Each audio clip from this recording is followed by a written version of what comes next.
Hébron est la plus grande ville palestinienne.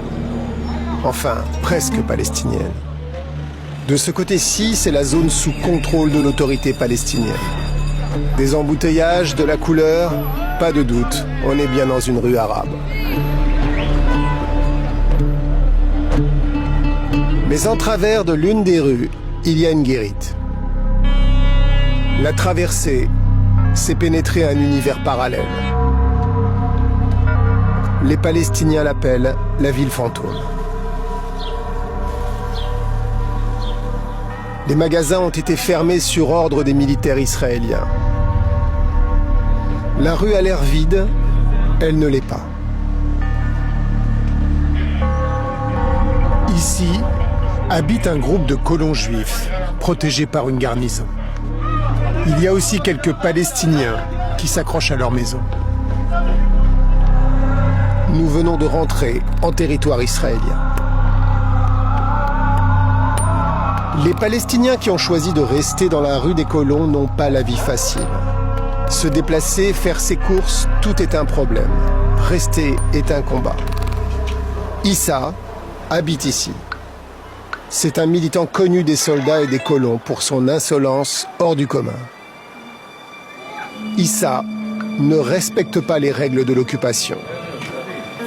En 2012, il a été arrêté 20 fois, puis relâché. Issa a compris une chose, dans la guerre de l'image, c'est la victime qui gagne.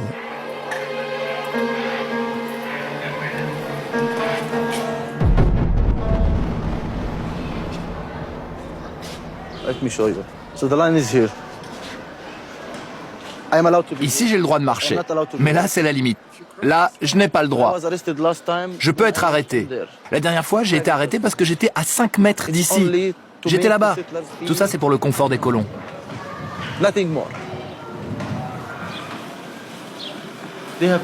Ils ont beaucoup plus de droits que moi. Par exemple, je n'ai plus le droit de marcher dans les rues où j'ai grandi. Il n'y a plus un seul magasin dans la zone israélienne. Pour aller acheter son pain, Issa doit passer la frontière, retourner en Palestine. Dans la vieille ville d'Hébron, le plan d'occupation des sols semble avoir été dessiné par Kafka en personne. Jamais loin derrière Issa se tient un homme avec une caméra. Je ne sors jamais sans ma caméra. Sinon, je me sens en danger. La caméra, c'est mon arme. Dans cette rue du marché, c'est la Palestine, sur 300 mètres. Mais après le marchand de pistaches, le contrôle militaire israélien reprend.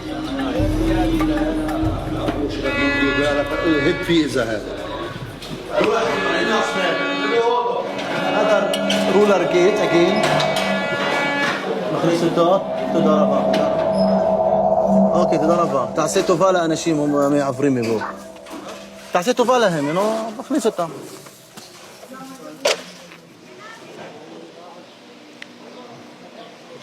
J'ai pas le droit de traverser là-bas. Pourquoi? Parce que je suis palestinien. Pas de Palestiniens là-bas?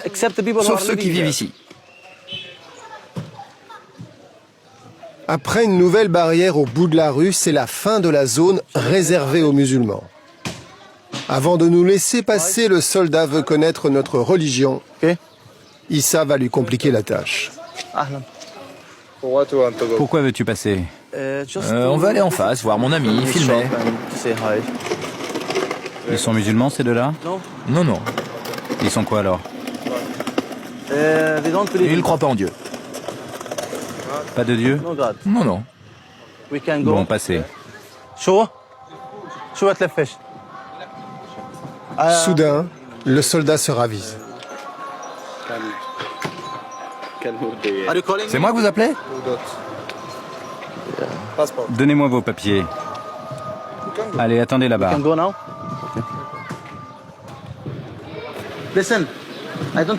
Écoutez, je n'ai pas le temps, faut que j'y aille. Si tu pars, je t'arrête. Tu m'arrêtes? Pourquoi? Parce que je te dis de rester ici. Tu as le droit de me retenir? Je suis un policier. Ce n'est qu'en Israël que tu es policier. Pourquoi est-ce que je devrais attendre? Parce que je l'ai décidé. Tu te prends pour Dieu? Non, Je suis un soldat. Il veut que j'attende. Il ne veut pas me rendre mes papiers.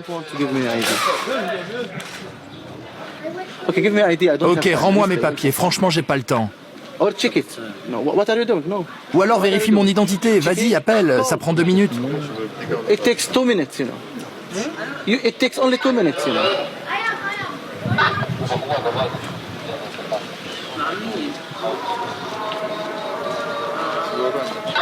Je sais de quoi je parle. Hein. T'es un malin, toi. Don't give him my ID. Just tell him Isa Amro. Ouais, je suis un malin et toi, t'es vraiment stupide. Quoi? Qu'est-ce que t'as dit? T'es vraiment pas malin. Je demande des renforts. Il y en a un qui me traite d'idiot.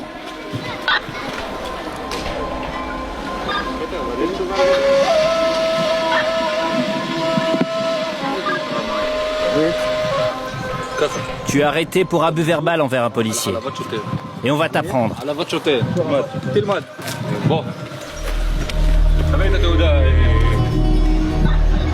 Pour la 6e fois, en 2013, Issa Amro est arrêté.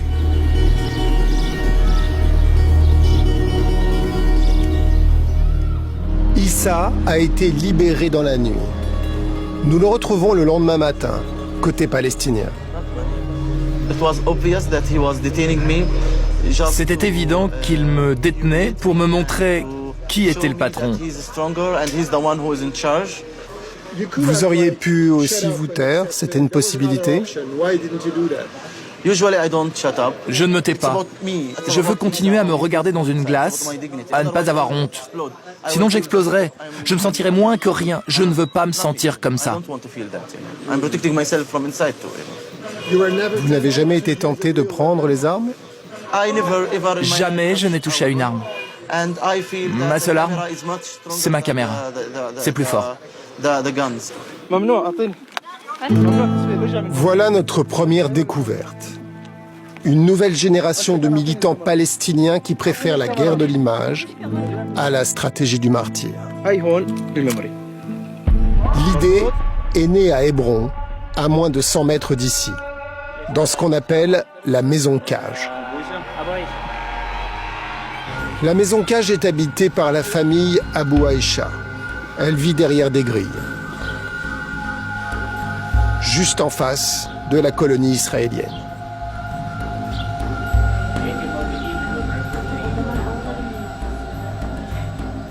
Le cœur du foyer, c'est ce système de vidéosurveillance.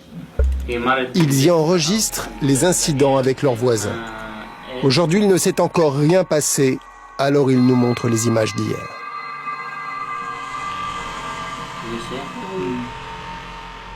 Pendant des années, les Abou Aïcha ont subi les attaques de leurs voisins sans pouvoir se défendre.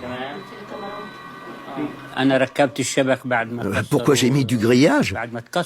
Parce qu'ils m'ont cassé toutes les vitres. Un jour, les colons m'ont proposé d'acheter ma maison. J'ai répondu merci, mais j'ai assez d'argent. Mais si vous voulez vendre vos maisons à vous, moi j'achète. La vie de la famille et peut-être l'histoire de la Palestine va changer en 2006 avec l'arrivée de ces 2 caméras vidéo. Elles viennent d'où ces caméras? De Bethléem. C'est quoi Bethléem? Ce sont des juifs qui luttent pour la paix.